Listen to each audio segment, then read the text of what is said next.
They thought they had won. The Harrington family had everything: old money, a sprawling estate, and the arrogance to match. When they sent that invitation to James's ex-wife Sarah, it wasn't an olive branch, it was a weapon. They wanted her to watch from the back row while James married a younger, wealthier heiress. They wanted her to feel small. They wanted her to regret leaving. But they made one critical mistake. They didn't check who was on the guest list of fate. Sarah didn't just show up. She arrived in a blood-red dress leading 3 identical toddlers by the hand, and by the time the cake was cut, the Harrington legacy was in ashes. This is the story of how one woman turned a humiliation ritual into a massacre of secrets. The envelope felt heavy, expensive. It was cream-colored cardstock, textured like linen, with the initials J&C embossed in legitimate silver leaf. Sarah pulled it from her mailbox in her modest apartment in Seattle, her fingers trembling just slightly. She didn't need to open it to know what it was, but she did anyway. Mr. and Mrs. Robert Harrington request the honor of your presence at the marriage of their son James Arthur Harrington to Courtney Ann Waldorf. It was a wedding invitation, but for Sarah it was a summons to a humiliation. 3 years ago, Sarah had fled the Harrington estate in the middle of the night with nothing but a suitcase and a broken heart. She had been the mistake, the daughter of a high school teacher, whom James had married in a fit of rebellion. For 2 years, James's mother, Evelyn Harrington, had made Sarah's life a quiet, suffocating hell. Evelyn was a woman who smiled with her teeth, but never her eyes. She would rearrange the furniture in Sarah's bedroom while she was out, forget to invite her to family dinners, and constantly whisper loudly about how James needed an heir and how Sarah was barren stock. When the divorce was finalized, Evelyn had whispered one last thing to Sarah in the courtroom hallway. "You were never really one of us, dear. You were just a placeholder until James grew up." Now this, an invitation to the wedding of the century at the Blackwood Manor in Charleston. Why invite the ex-wife? There was only one reason. Evelyn wanted an audience. She wanted Sarah to see Courtney Waldorf, a senator's daughter, blonde, statuesque, and dripping in generational wealth, take the spot Sarah had failed to keep. Sarah tossed the invitation onto her kitchen counter. "I'm not going," she muttered, turning to the stove where a pot of mac and cheese was boiling. "Not going where Mama?" Sarah turned. Standing in the doorway of the kitchen were 3 pairs of wide hazel eyes, Liam Noah and Oliver, her triplets. They were 2.5 years old, a whirlwind of energy and chaos, with unruly dark curls that mirrored their father's perfectly. Sarah felt a pang in her chest. James didn't know. When she had left that night 3 years ago, she hadn't known either. It was only weeks later, alone and struggling to find a job in a new city, that the doctor had given her the news.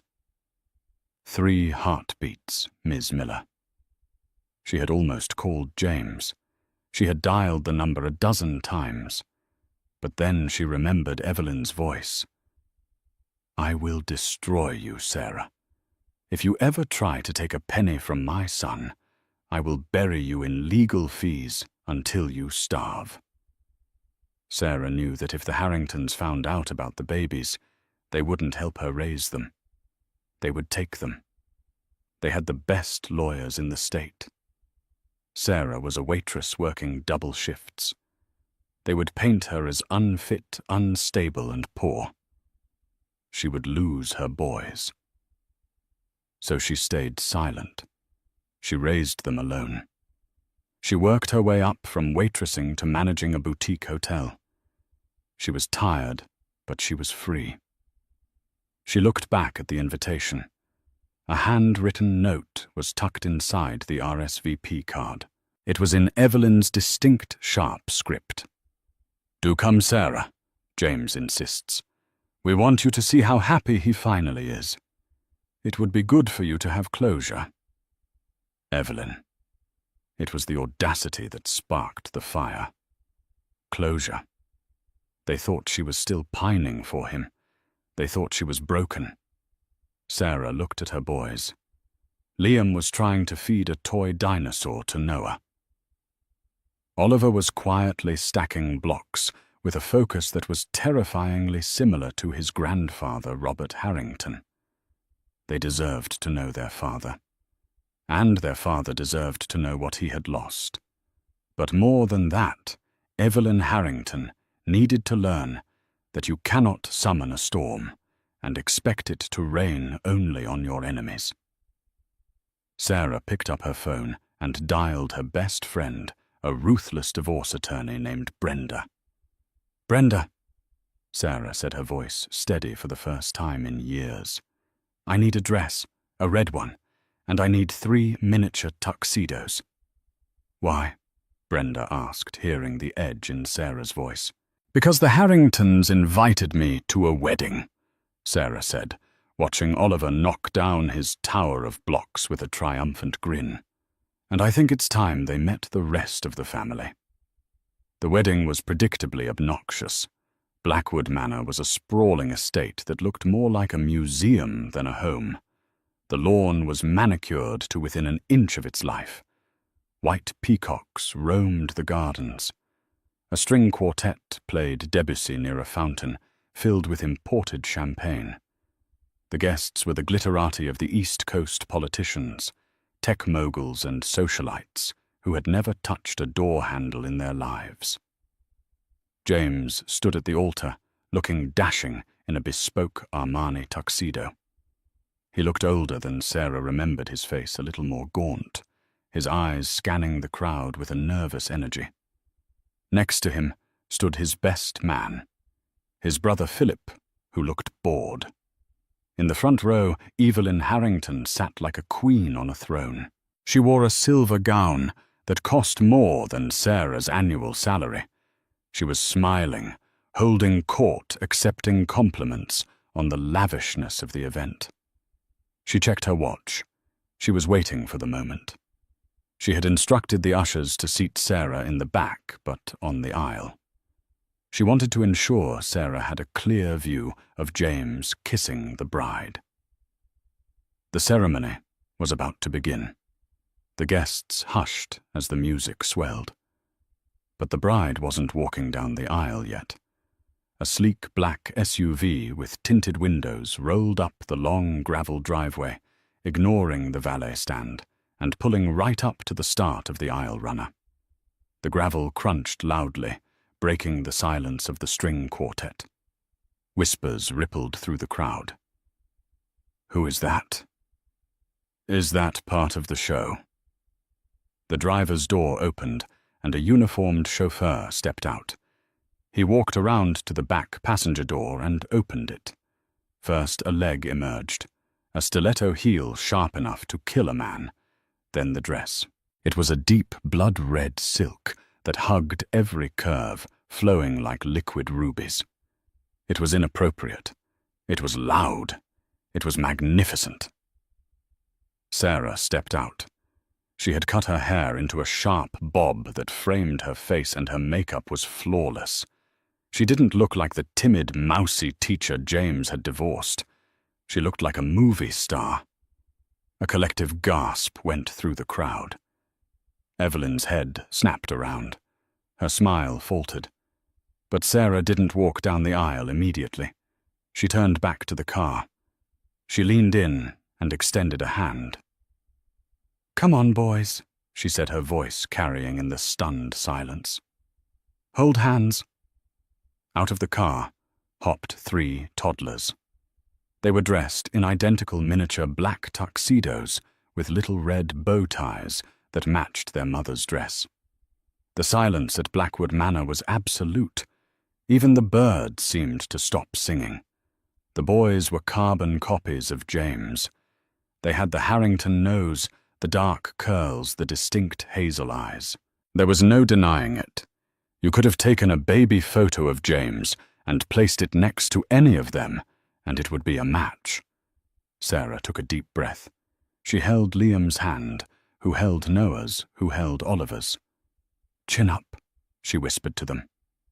She began to walk, not to the back row where she was assigned. She walked straight down the center aisle. The guests parted their necks, craning. The whispers turned into a roar. "Are those... They look just like him. Oh my God.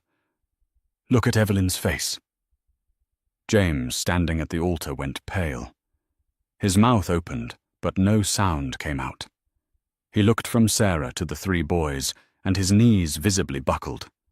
Philip had to grab his arm to keep him upright. Evelyn stood up. She forgot her dignity. She forgot the senator sitting 3 rows back. She pointed a shaking finger at Sarah. "What is the meaning of this?" Evelyn shrieked. Her voice cracked, ruining the serene atmosphere she had paid $500,000 to curate. Sarah stopped 10 feet from the altar. She looked stunning, vibrant, and dangerous against the backdrop of white flowers and pale pastels. She looked directly at Evelyn, ignoring James completely. "You invited me, Evelyn," Sarah said, her voice calm and clear. "The invitation said, 'The Harrington family.'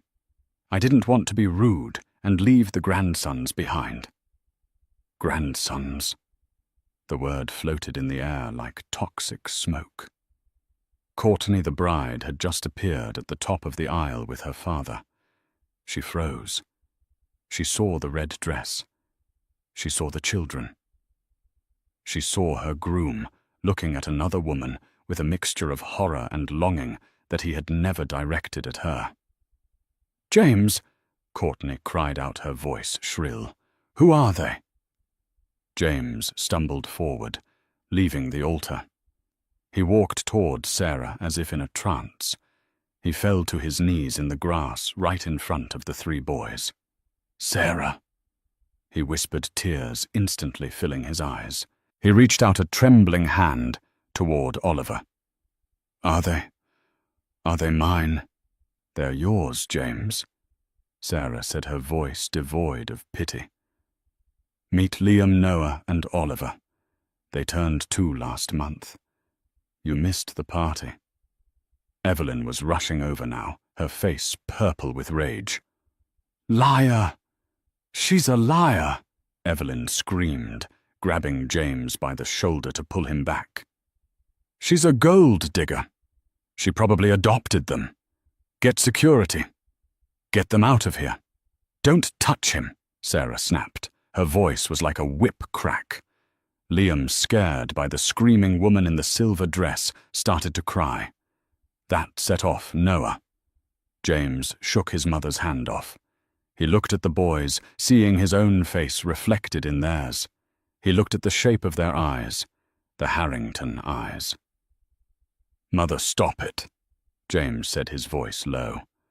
"They are frauds," Evelyn hissed. "She is trying to ruin your day. Security." 2 burly men in suits started moving toward Sarah. Sarah didn't flinch. She reached into her clutch purse and pulled out a folded piece of paper. She held it up. "DNA test results," Sarah announced, turning to the crowd. "Certified, 99.9% match to James Arthur Harrington, and a copy of the birth certificates." She tossed the papers onto the grass at Evelyn's feet. "I didn't come here to stop the wedding," Sarah said, smoothing her dress. "I came because you wanted to show me what I was missing. I thought it was only fair I show you what you were missing." She looked at James, who was weeping openly now, holding Noah's small hand. "Congratulations on your wedding, James," Sarah said coldly. "Come on, boys, say goodbye to your father." "No," James shouted, grabbing the hem of her dress. "No, you can't leave Sarah, please." At the top of the aisle, Courtney threw her bouquet onto the ground and stormed off, sobbing. The Senator Courtney's father stood up, his face red with fury, and began marching toward the Harringtons. The wedding was over. The war had just begun. The silence of the garden was replaced by a cacophony of chaos. The guests were fleeing like rats from a sinking ship, clutching their designer purses and whispering furiously into their phones. The wedding of the century was now the scandal of the decade. Sarah stood her ground as the staff frantically tried to usher the remaining gawkers away. James was still on his knees in the grass, staring at the three boys as if they were hallucinations. "Get them inside. Robert Harrington." James's father finally spoke. He was a man who rarely raised his voice, preferring to let his wife Evelyn do the dirty work. But his face was ashen. He looked at the triplets not with love, but with a terrifying calculation. "Now, before the press helicopters arrive." Sarah didn't move. "I'm not going anywhere with you people. My co is waiting." "You will come inside," Evelyn hissed, stepping over the train of the abandoned bridal gown that Courtney had left behind. "You have created a scene, Sarah. You will not leave until we fix this." "Fix it?" Sarah laughed, a cold, sharp sound. "You can't fix this, Evelyn. Courtney is gone. The senator is furious, and your son has finally seen the truth." "Sarah, please," James pleaded, standing up on shaky legs. He looked broken. The arrogance was gone. I need to talk to them. I need to know." Sarah looked at Liam, who was clinging to her leg thumb in his mouth. She saw the desperation in James's eyes.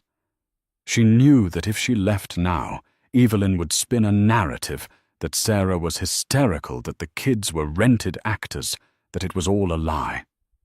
She needed to nail the coffin shut. "Fine," Sarah said. 10 minutes, in the library, but if anyone raises their voice at my children, I'm calling the police." The procession into the manor was grim. Senator Waldorf Courtney's father had refused to leave. He marched into the library with them, his face a mottled red. "You have humiliated my daughter." The senator spat at Robert Harrington as soon as the heavy oak doors closed. "I have donors sitting out there. I have press. Do you know what this does to my re-election campaign?" "We will handle it, Charles," Evelyn said, her voice trembling with suppressed rage. She poured herself a stiff drink from the crystal decanter. "It's a misunderstanding. The girl is clearly unstable." "Unstable." Sarah stepped forward, settling the boys on a leather sofa with an iPad to distract them. She turned to face the room. "I have a master's degree in economics, Evelyn. I own my own business. And I raised 3 children without a cent of your money. I'm the most stable person in this room." James walked over to the sofa. He didn't dare touch the boys, but he knelt down watching them. Oliver looked up from the iPad and frowned, scrunching his nose. "He does that," James whispered, his voice cracking. "I do that when I'm concentrating." "I know," Sarah said softly. "Why?" James looked up at her, tears streaming down his face. "Why didn't you tell me 3 years, Sarah? I missed their first steps. I missed their first words." "Ask your mother," Sarah said, pointing a finger at Evelyn. James stood up and turned to Evelyn. "Mother." Evelyn slammed her glass down. "I did what was necessary. She was a gold digger." "James, she would have trapped you. We had to get her out so you could marry someone suitable. Someone like Courtney." "And look how that turned out," Senator Waldorf sneered. "My daughter is gone. And I am pulling my funding from your development projects, Harrington. Consider our partnership dead." The room went cold. The Waldorf money was essential for the Harringtons' new real estate venture. Without it, they were leveraged to the hilt. "Charles, be reasonable," Robert Harrington stammered. "But there is something else, isn't there?" Sarah interrupted. She walked over to the large portrait of James's grandfather, hanging above the fireplace. The reason you were so desperate for James to marry Courtney wasn't just social climbing. It was the trust. Evelyn went pale. "Shut your mouth." Sarah turned to James. "James, did you ever read your grandfather's will, the full version, not the summary your mother gave you?" James looked confused. "No." "Why, the Harrington Family Trust," Sarah recited from memory, "stipulates that the bulk of the estate, including the control of the company, shares, does not pass to the heir until he produces a legitimate male successor. Until then, the estate is managed by the surviving guardians." Sarah smiled dangerously. "Your parents have been spending your money, James. They've been living off the trust because you didn't have a son. As long as you were childless, Evelyn and Robert controlled the purse strings. They pushed you to marry Courtney because they needed her family's money to float them until you had a kid. But they needed control of that kid." James looked at his parents. The guilt was written all over their faces. "Is that true?" James asked, his voice dropping to a dangerous whisper. "You didn't want me to be happy. You wanted a stud horse to secure your bank accounts." "We did it for the family," Evelyn shrieked, "to protect the legacy." "And here is the kicker," Sarah said, gesturing to the 3 boys on the couch.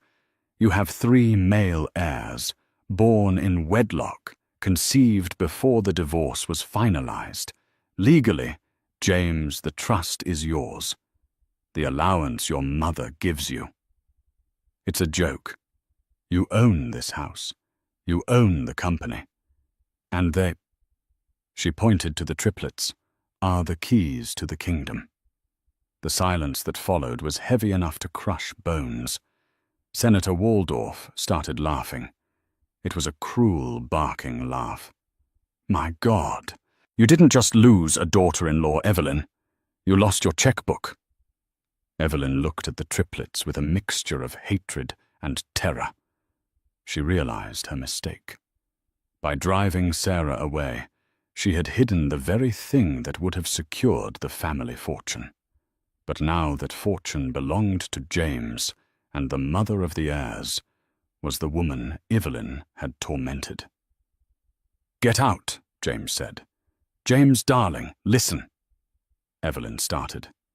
"Get out," James roared, grabbing a vase and hurling it against the wall.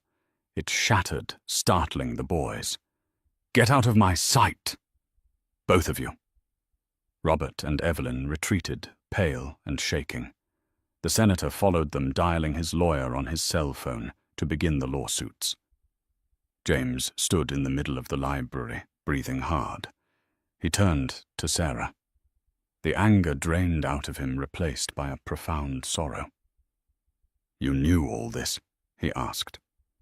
"I found out after I left," Sarah said. "My lawyer is very good."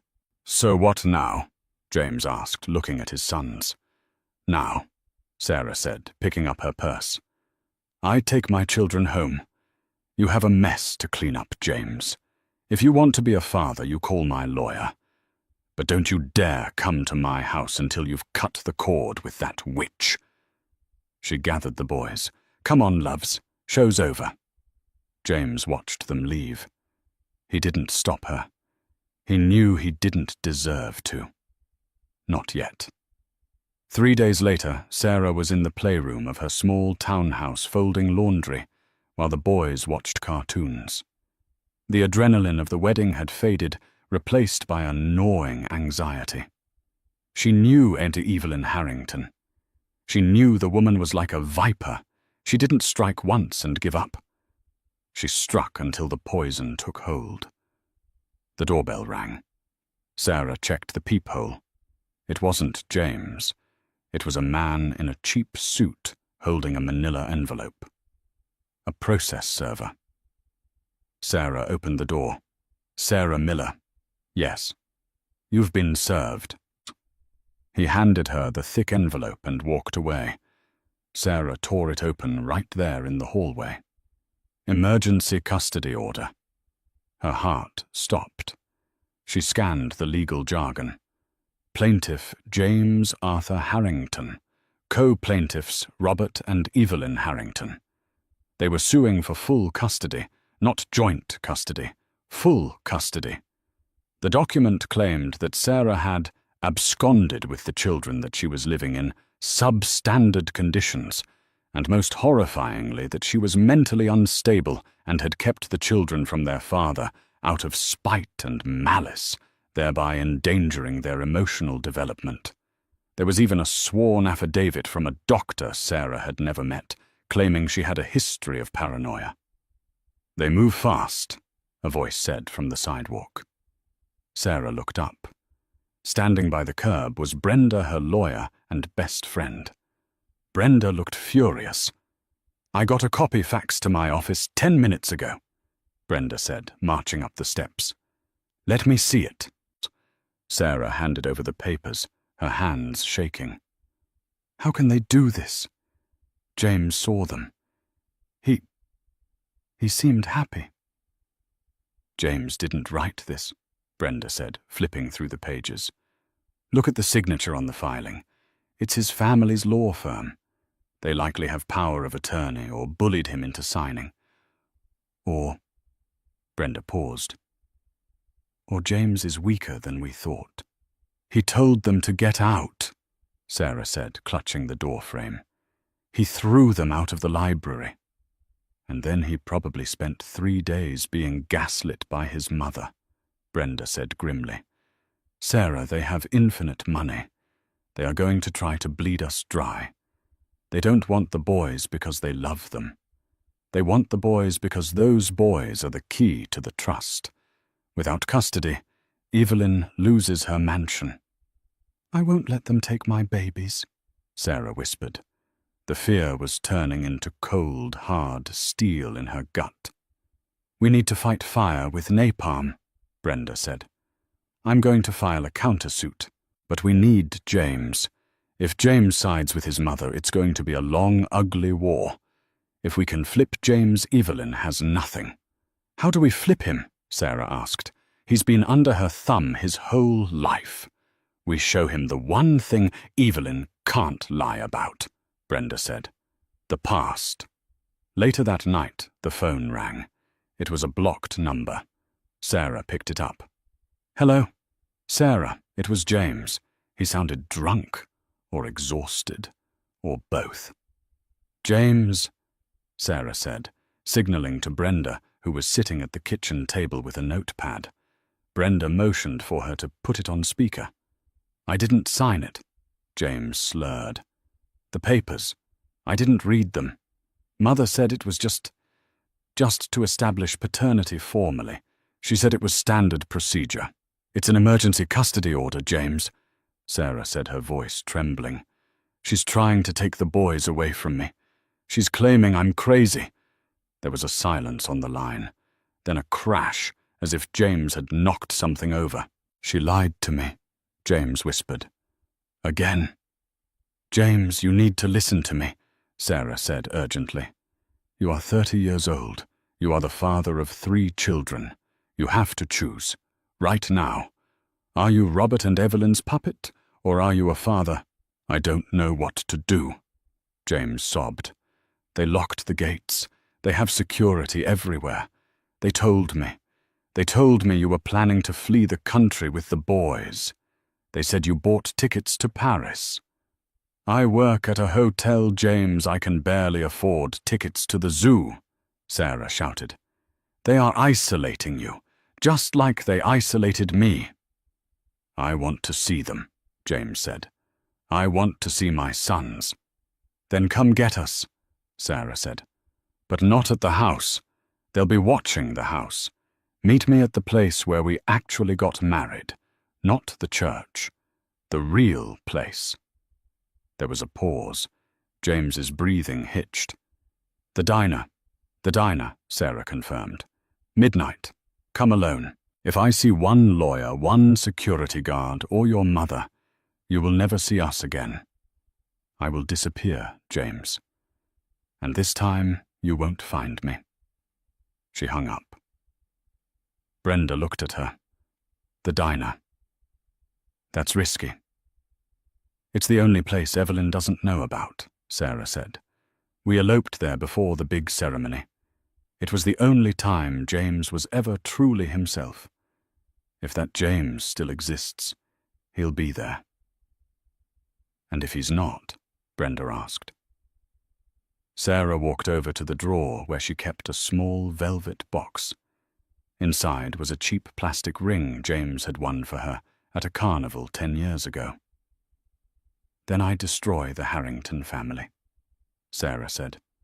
I have one card left to play, and it will burn Blackwood Manor to the ground.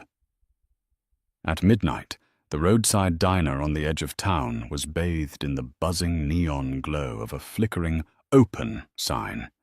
It was pouring rain, a classic dramatic storm. Sarah sat in a booth at the back, facing the door. Brenda was in the car outside, watching the perimeter. The boys were with Sarah's mother for the night. This was dangerous ground. At 12:15 a.m., the door chimed. James walked in. He was soaked. He wasn't wearing a tuxedo or a suit. He was wearing jeans and a hooded sweatshirt, looking like the college boy Sarah had fallen in love with. He looked around frantically until he saw her. He rushed over and slid into the booth. He looked terrible. Eyes bloodshot stubble on his chin. You came, Sarah said, not smiling. I climbed out the window, James said, wiping rain from his face. Philip was guarding my door. My own brother. They think I'm having a breakdown. Are you?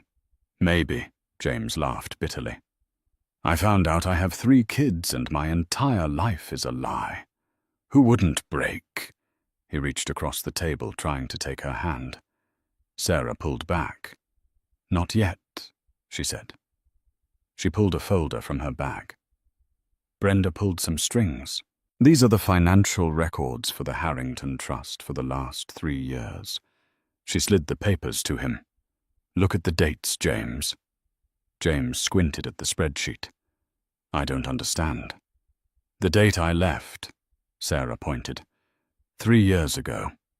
2 days after I left, a withdrawal was made from the trust.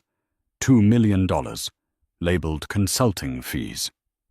Okay, the consulting firm is owned by a man named Dr. Aris Thorne, Sarah said. Does the name ring a bell? James frowned. Thorne, he was the doctor, the fertility specialist Mother sent us to. Exactly, Sarah said. The doctor who told me I was barren. The doctor who told you that my eggs were non-viable and that we would never conceive naturally. James froze. The color drained from his face. She paid him, Sarah whispered. $2 million, James. She paid him to lie to us. There was never anything wrong with me. She wanted you to think I was broken, so you would agree to the divorce. She knew that if we had a child, she would lose control of the money. So she made sure we thought we couldn't. James stared at the paper. The numbers blurred. The betrayal was so absolute, so monstrous, it was hard to comprehend. His mother hadn't just been mean. She had medically gaslit them. She had stolen years of his life. She had almost stolen his children. She sterilized our marriage, James whispered. The horror in his voice was real. She tried to, Sarah corrected. But nature found a way. We conceived the triplets naturally, James. Probably the night we came back from that terrible anniversary dinner. James closed his eyes. His fists clenched on the table until his knuckles turned white. I'm going to kill her, he said simply. No, Sarah said. Death is too easy. We don't want revenge, James. We want justice, and we want the future. She leaned in. You are going to go back there. You are going to pretend you are broken. You are going to sign whatever papers she wants, and then at the custody hearing on Friday, you are going to do exactly what I tell you. James looked at her. For the first time in years, the fog in his eyes cleared. He saw the woman he had loved, the woman who was stronger than he had ever been. "Tell me what to do," James said. "I'm listening." James climbed back through his bedroom window at Blackwood Manor at 3:00 a.m., soaking wet and shivering, but not from the cold. He was shivering from the sheer voltage of the hatred coursing through his veins. He had spent his entire life believing that his parents, while cold and demanding, ultimately wanted what was best for him. He had believed that Sarah had left because she couldn't handle the pressure of their world, because she was weak. Now he knew the truth. Sarah was iron. His parents were rust, corroding everything they touched. The next morning, James walked into the breakfast room. Evelyn was sitting at the head of the table looking refreshed. She was reading the society pages, humming softly. The disaster of the wedding seemed forgotten, replaced by the thrill of the upcoming legal slaughter. "Where were you last night?" Philip asked, looking up from his espresso. "I checked your room. You weren't there." James sat down. He didn't look at them. He kept his eyes focused on the linen tablecloth. "I went for a drive," James said, his voice flat, devoid of emotion. "I needed to clear my head. I couldn't breathe in this house." Evelyn lowered her newspaper. She studied him like a specimen under a microscope. "And did you come to your senses?" James took a deep breath. This was the hardest performance of his life. He had to channel the weak, pliable boy they had molded him into. "You were right," James whispered. "About everything." Evelyn smiled. It was a terrifying, predatory smile. "Of course I was, darling. Sarah is a toxic influence, hiding those children. It's unforgivable. We are doing the right thing by taking them. We are saving them." "Saving them," James parroted. "The lawyers will be here at 10, Robert said, entering the room. "We need to prep you for your testimony tomorrow. You need to be unwavering, James.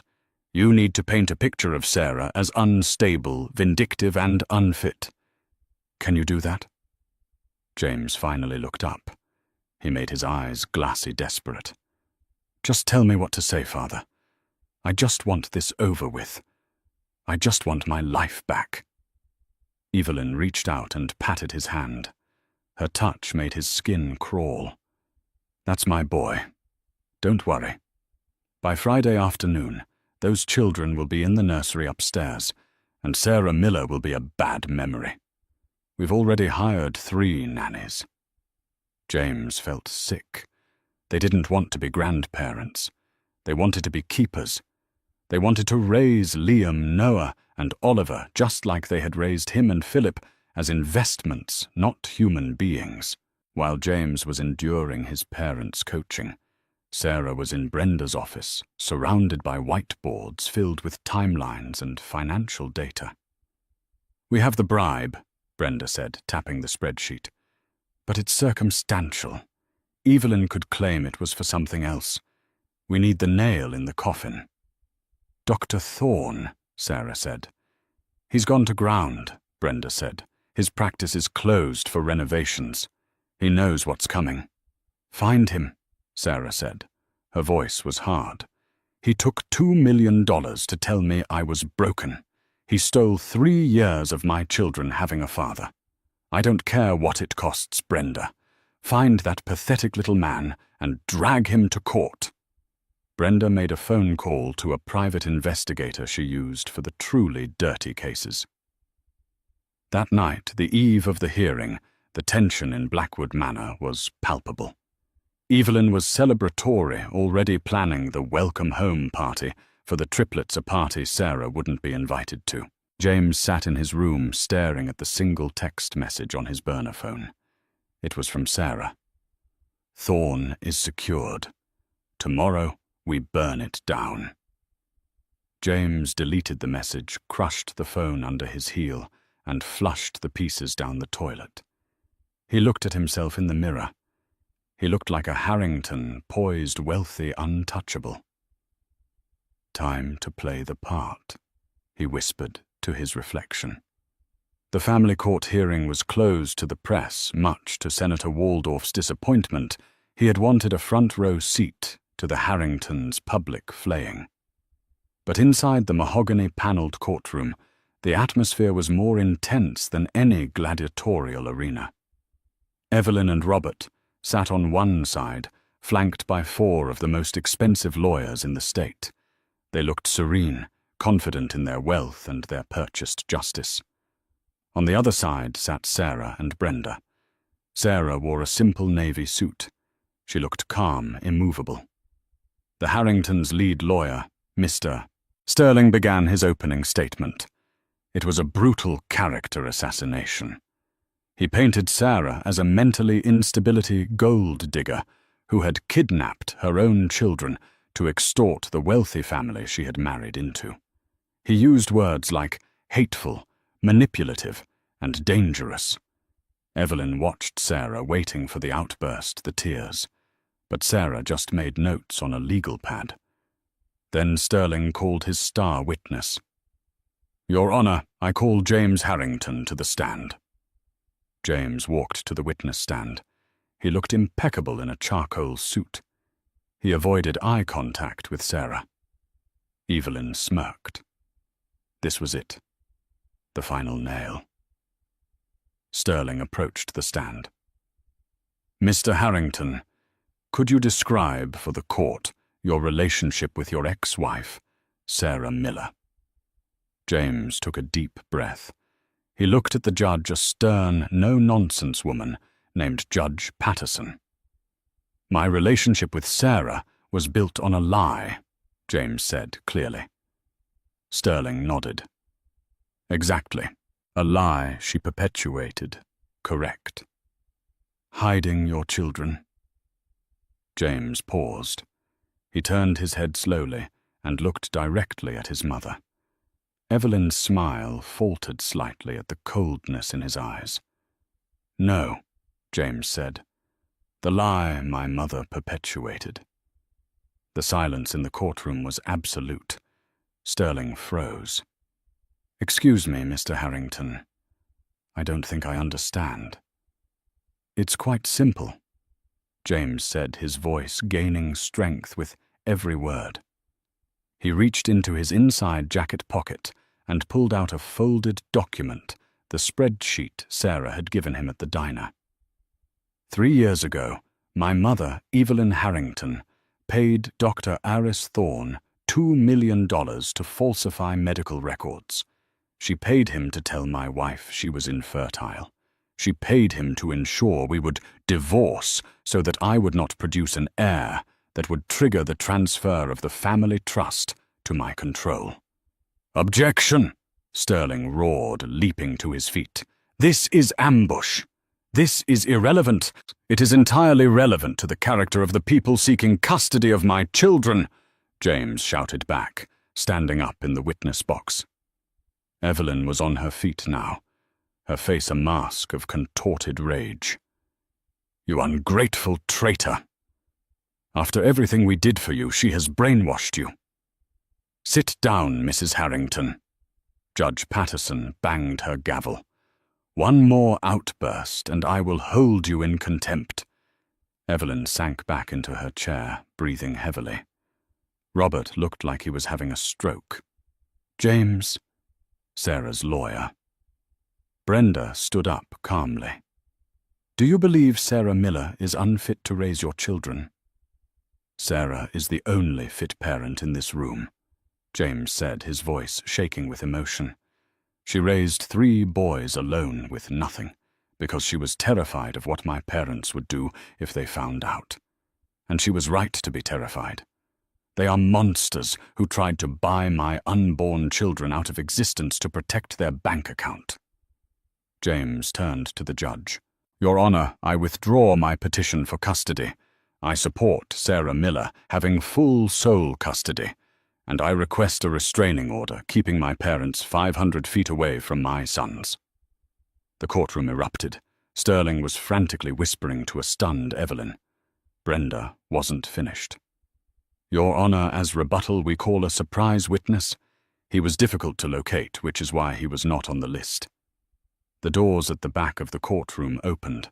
A small, balding man in a rumpled suit was escorted in by a burly private investigator. Evelyn gasped audibly. It was Dr. Thorne.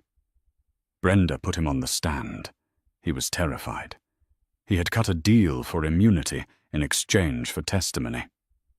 "Dr. Thorne," Brenda said, "did Evelyn Harrington pay you to lie to James and Sarah Harrington about their fertility?"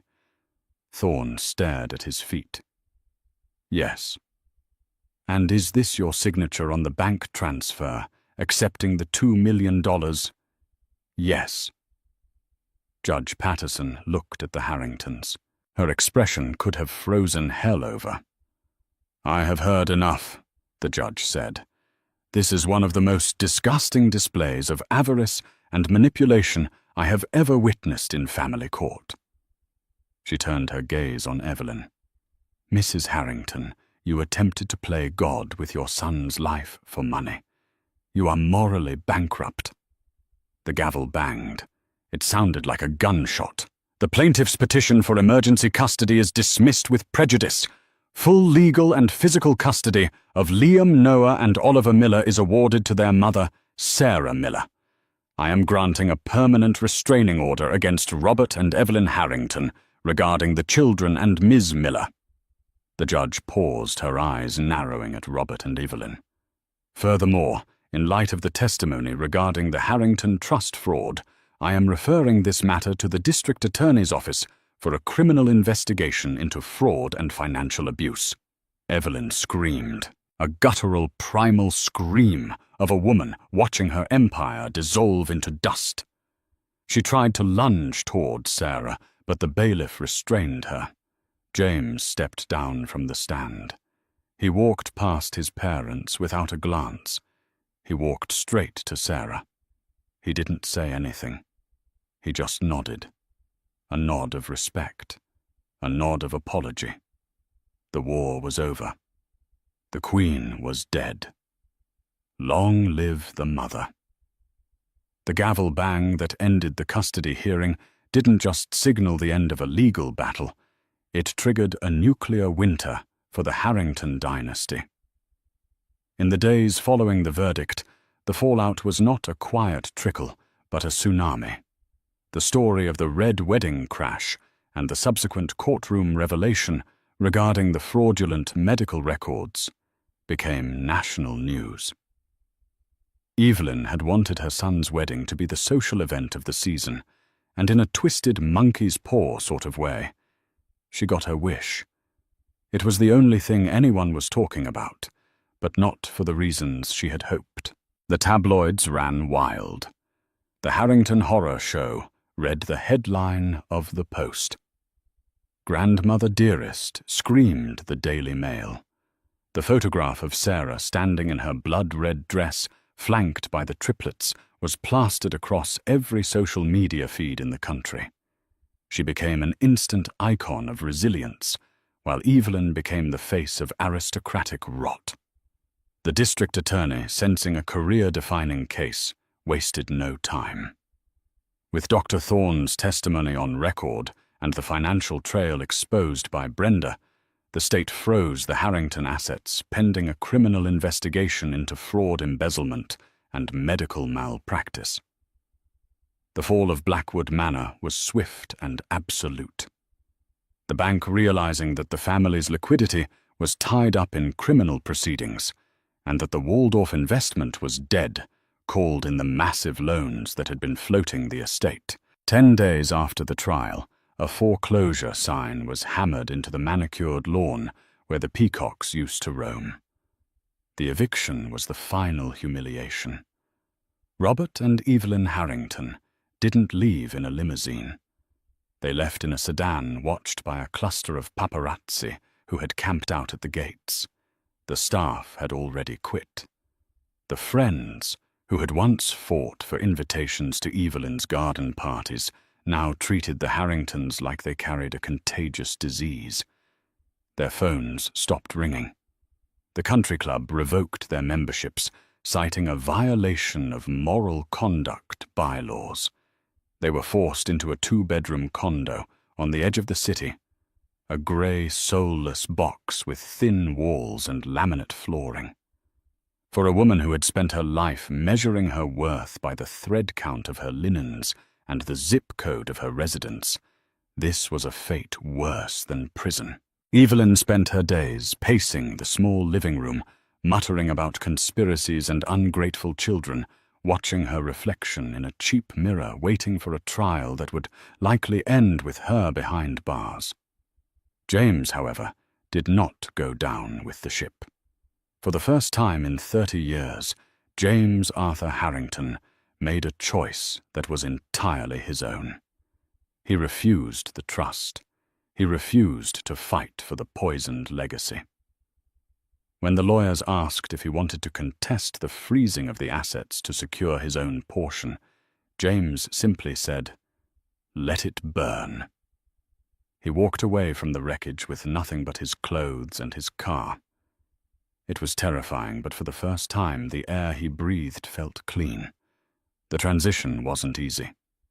The name Harrington was toxic in the business world now.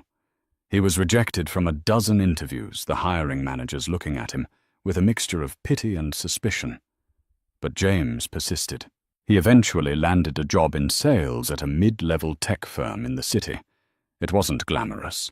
He had a cubicle, a quota, and a manager who didn't care who his grandfather was. He rented a small 1-bedroom apartment 10 minutes away from Sarah's townhouse. It had a leaky faucet and a view of a brick wall. But to James it was a palace because he paid for it with money he had earned. He spent his evenings reading books on parenting, trying to bridge the 3-year gap of knowledge he had lost. He learned about potty training regression, about dietary restrictions, about the favorite cartoons of 2-year-olds. He was preparing for the most important interview of his life. 2 weeks after the verdict on a crisp Saturday morning, James stood on Sarah's doorstep. He checked his reflection in the glass of the storm door. He looked tired. He had dark circles under his eyes, and his suit was replaced by a soft sweater and jeans. He held 3 small identical plush teddy bears in his arm, a cliché perhaps, but he didn't know what else to bring. His heart was hammering against his ribs like a trapped bird. He had faced boardrooms, hostile takeovers, and his mother's wrath, but nothing terrified him more than what lay behind this door. He knocked. Inside the house was alive with the sounds of chaos, the thumping of small feet, the clatter of toys, the sound of a cartoon playing on the TV. The door opened. Sarah stood there. She looked different than she had in court. She wore yoga pants and an oversized t-shirt, her hair in a messy bun. She looked tired, but happy. She looked real. She saw James, and her expression tightened slightly.